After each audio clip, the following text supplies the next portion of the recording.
Welcome to the program today. My name is Mondo Gonzales, here with a prophecy update, and I have a special guest in studio. Bill, welcome. Mondo, it's great to be back in the Prophecy Watchers studios. We're having a good time. We are here actually recording some stuff for a new DVD series that's coming out, which is certainly appropriate. All the stuff that's going on with Iran, we're seeing it really in the news. It's getting, again, more intense and more intense. And talk a little bit about the DVD series, a 3D set that we did, and let's connect it in with some prophecy updates. Oh, absolutely, Mondo, yeah. Well, the DVD series is going to be entitled The Road Armageddon, subtitled The PreTribulational Wars. We get into about 10 different pre-tribulational wars where the Israeli Defense Forces are taking to task their Arab enemies. We talk about what's going to happen with Iran. And there's a prophecy. These are all prophecies. Iran is in Jeremiah 49. They're also in Ezekiel 38. We touched a little bit about that. Mm-hmm. We get into what's going to happen with the Palestinians, what's going to happen with the Saudi Arabians, what's going to happen with Hamas. We get into other aspects of Syria, the destruction of Damascus. You know, all of these terrorist cells and countries around Israel are involved in biblical prophecies, and we find the Israeli Defense Forces are fighting these enemies off to defend the nation. So these are prophecies that we call pre-tribulational, and we put out on the DVD why they're clearly pre-tribulational, and thus that means the church could experience them. So we felt it was timely and important to get this information out because they could happen during this church age. Yeah, I mean, you might not be aware of some of these pre-tribulational wars because oftentimes we think of Ezekiel 38 and 39, which of course is the big daddy, and we discuss that in a separate DVD set. But these are ones that prophecy scholars, they kind of go back and forth on it, but in the sense that we might see these, we most likely will see some of these, and especially as we're watching the prophetic scenario, again, Israel is a hot spot, we know that. We've been watching for a long time, but now we're seeing some of the political machinations happening with Iran, going back to what you and I have discussed before, but it's coming to a head, this JCPOA agreement that Trump got out of. Let's talk about some of the things that have happened recently as it relates to some of these that are precipitating or setting up the stage for some of these prophetic wars. Exactly, and Iran is the elephant in the room. We always need to start there because the IAEA just recently came out and said Iran now has enough enriched uranium to produce a nuclear weapon. We'd heard the defense minister, Bennett Gantz of Israel, a few weeks ago say Iran is a few weeks away from a nuclear weapon. But the IAEA came out and said they already have the potential to have a nuclear weapon. So we look at them very closely. Iran has been involved in 8 rounds of talks in Vienna, trying to reinstate that JCPOA deal. They're probably not going to put that together. As we sit here today, it's not put together as of yet. Yeah. And meanwhile, since Donald Trump withdrew America from the JCPOA, here's a few things that have happened. It says in 2020, Iran has enriched uranium to 10 times its limit, 2.5 tons. Now it's come out there up to 18 times its limit of enriched uranium. They started, came up with 1,000 new advanced additional centrifuges. This was in November 2021. In November 2021, they also boasted that they could have a stockpile of 60% of enriched uranium, right, which is a stone's throw from 90%. And if the IAEA comes out and says they can do a nuclear weapon now, they're concerned they're at the 90% threshold. So Israel has no more time to wait, and Israel's making steps and strides, military drills and stuff. We should probably talk about that too, Mondo. Yeah, I mean, this, as you're watching the story, and this is something that, you know, it's exciting to watch prophecy in that, you know, you kind of beat these drums, not you, but just we beat these drums for a while, and then to see the political and geopolitical circumstances match up, it's exciting to watch in one sense because we're seeing prophecy that the stages really get set. Here we have an article here just from May 31st, not too long ago, and this is important too because it's one thing for Israel to say something, but for the IAEA to say something, that's a big deal. Mm-hmm. They're usually, they try to be neutral, you know, in their comments, but they can't remain neutral anymore. No, because it's blatantly obvious that Iran is, and we've got an article from Bennett we're going to talk about in just a minute, Prime Minister Naftali Bennett. it's blatantly obvious that they always intended to build a nuclear weapon against whatever they were saying. Even the Ayatollah said it's against Islamic law to have a nuclear weapon. But we find out they've been having cover stories and things that have been revealed. Do you have a headline there for Yeah, we do. The title is Bennett, Iran created cover stories for the IAEA. I'll just read a couple of the paragraphs here. It says, Iran created cover stories for the International Atomic Energy Agency after stealing classified documents from it and hiding evidence from the watchdog group, Israeli Prime Minister Naftali Bennett said on Tuesday. Responding to comments by the Iranian foreign minister, who accused Bennett of spreading lies over the issue last week at the World Economic Forum in Davos, Bennett said, quote, spreading lies? Come on, I'm holding right here the proof of your lies in my hands.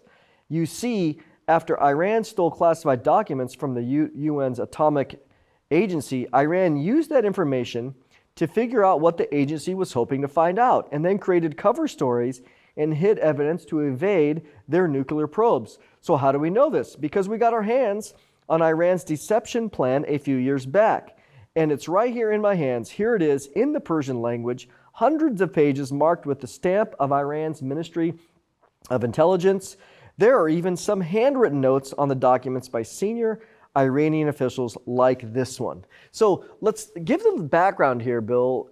When he says we got these a few years back, refresh people's memory about Netanyahu's big press conference that he did. Yeah, it was just prior to Donald Trump getting out of the JCPOA. Netanyahu came out and revealed this treasure trove of classified documents that somehow Israel got possession of. And I think they revealed what was said on some of these. Like a Mossad op. I mean, they went in and got the hard disks and brought them out. Right, It and was showed amazing. they clearly had a nuclear program going. They were concealing it. Netanyahu even asked Donald Trump, should I come out with this stuff, knowing Donald Trump was going to get out of the JCPOA? We haven't filtered through it all yet. And I think it was around April of 2018, Trump said, yeah, bring it out, you know. It paved the way for Trump to validate backing out. But the thing that's important is that Israel has to take this very seriously. Even Benjamin Netanyahu and Naftali Bennett, his successor, have said, we cannot allow Iran to get a nuclear weapon, and yet they're right on the threshold of having one. And here's a headline that came out in May of 2016. This is 6 years back. Iranian commander says we can destroy Israel in under 8 minutes. Yeah. So they've got ballistic missiles that could take a nuclear warhead and hit Israel's shore in under 8 minutes. So Israel has got to do something. Matter of fact, Israel's just completed, as we sit here today, a 3-week drill, their largest military drill in all their history, called Chariots of Fire, specifically intended to attack Iran. And the other parts of the drill is to fend off a multi-front war from Hezbollah, Syria, Hamas. The IDF general came out and said in the midst of this testing, these drills, that Hezbollah can lob 1,500 missiles a day into Israel, and we're expecting hundreds of casualties. So they got to prepare triage. And Gaza has come out in the past to Hamas not too long ago and said we can match Hezbollah and send at least 1,000 missiles a day. And these are proxies of Iran. So if Iran gets hit, if Israel attacks them, they have to be prepared for an assault coming from all directions: Syria, Hezbollah, Hamas. The Houthis down below Saudi Arabia said they have precision-guided missiles. They're a proxy of Iran. They could hit Tel Aviv. Shiite militias in Iraq are also aiming missiles at Israel. I think we get into some prophecies if that starts to happen. I think, there's no doubt that Jesus in Matthew 24, he talked about, hey guys, in speaking about really the end of the age and the return of Jesus and the sign was coming and the questions that they asked him. But he said, you're going to hear of wars and rumors of wars, but the end is not yet. So there's no doubt that there's always going to be wars and rumors of wars, and there have been throughout the last 2,000 years. So we don't want to get caught up into some of that sensationalizing, because we know there's always going to be wars, and not every little skirmish is as important as the next. But when we're dealing here, I think we're dealing with other scriptural prophecies that have come in, and I want to talk about that, because the reason why that we're looking into this so much is, of course, there's Ezekiel 38 and 39, but what people often forget is the prophecies that come before, and that was one of the reasons why we did this new DVD series, because there's so many other prophecies that people don't know about. And so those prophecies are interacting with some of these pre-Ezekiel 38, 39 conditions. Let's talk about briefly some of those prophecies. And again, we're going to say right up front, we're doing our best to try to bring together coherently a potential scenario of logical connections from these prophecies in an order which we're trying to bring. So we recognize there's humility here. That's right. And in the DVD, we do qualify that, but we do set forward a scenario that is highly likely that could happen. It's biblically supported. We'll briefly touch upon that.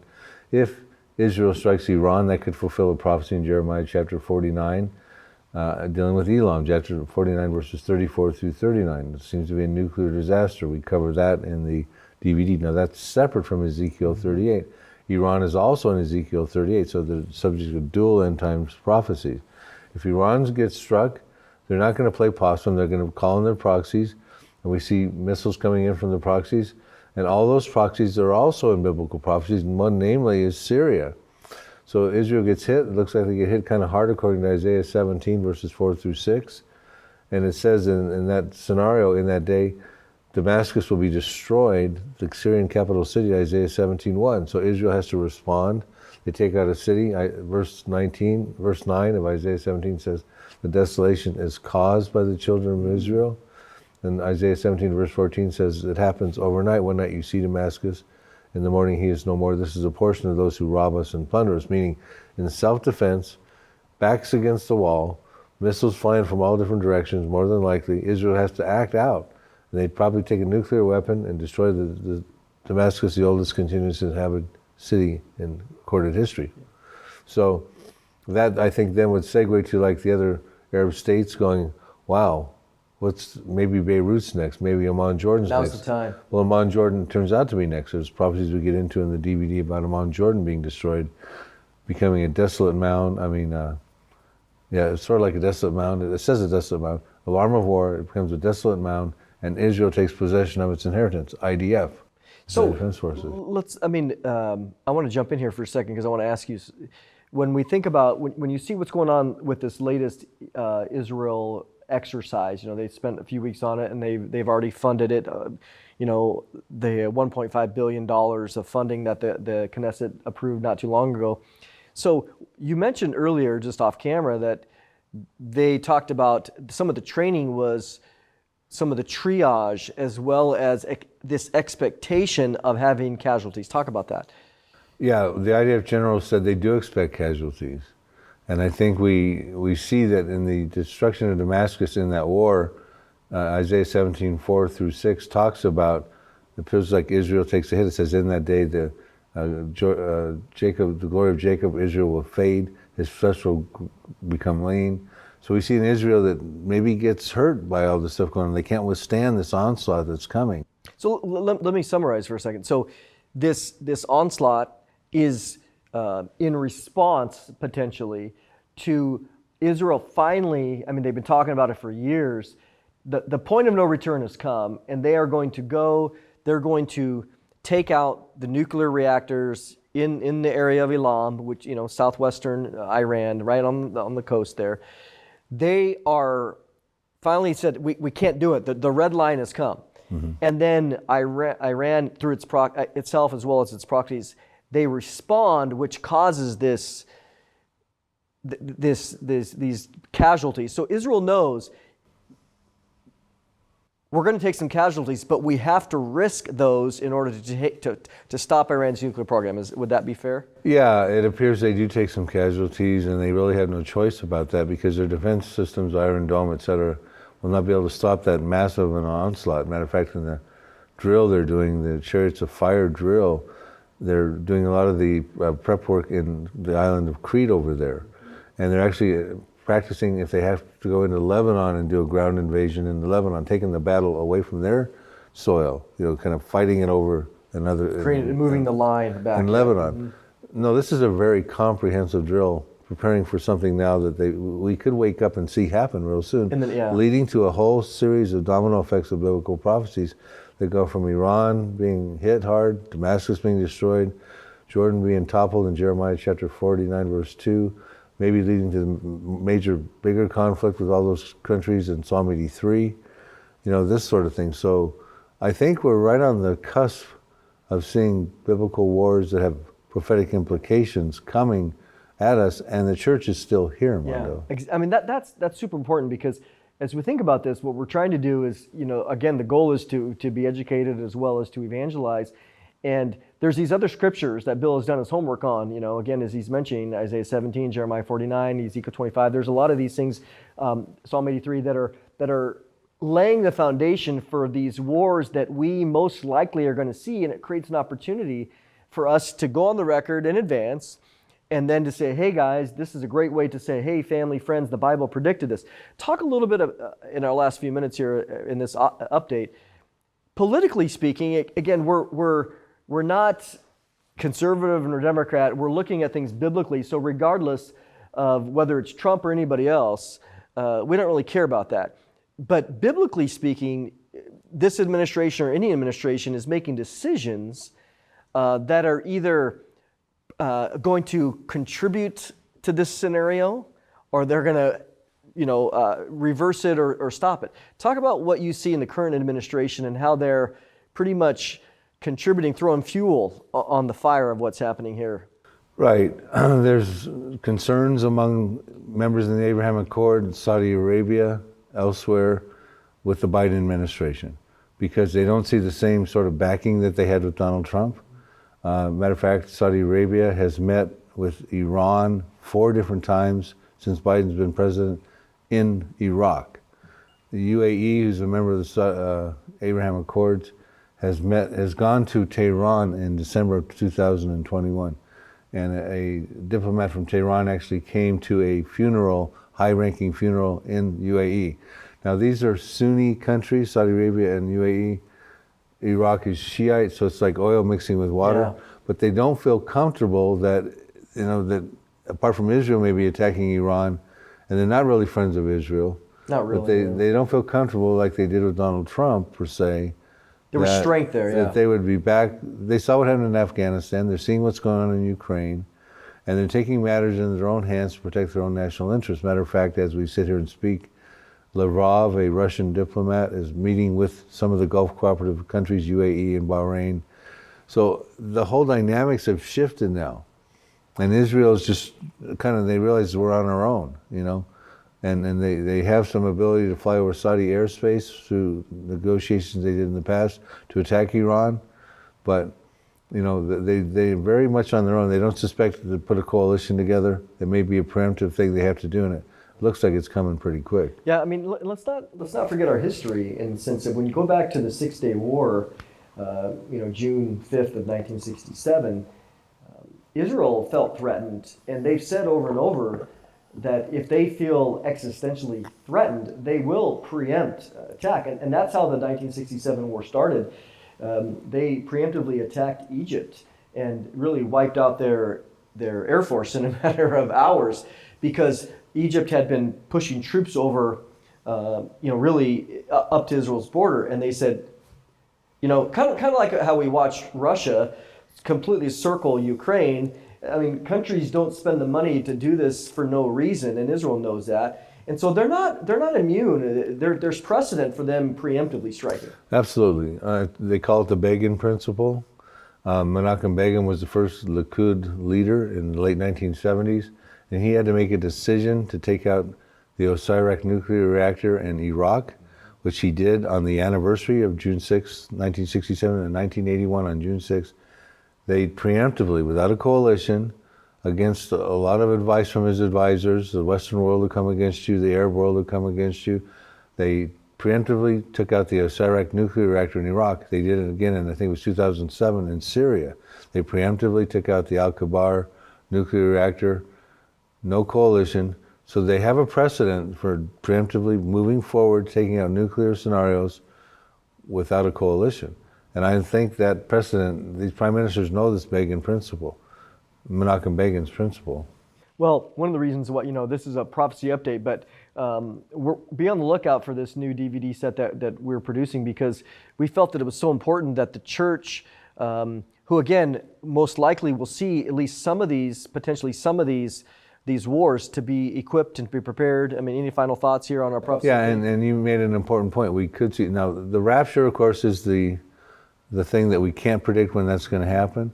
It could happen before, on, or during, or after any of these prophecies on the DVD, and we were clear to caveat that. Mm-hmm. But the reality is, these things are stage setting right now, and the church is still here. Will we be here for some of these? And if we are, we need to know about them, prepare for them, and evangelize through them. Yeah, that's really the goal. So we appreciate you watching today and this prophecy update. Be on the lookout. We're going to continue to keep you updated, especially on the Middle East. We love the Middle East. We love to see what's going on, and appreciate your prayers for all that we're doing here. Appreciate Bill coming in today, and we're going to continue to keep you updated. So we will see you next time.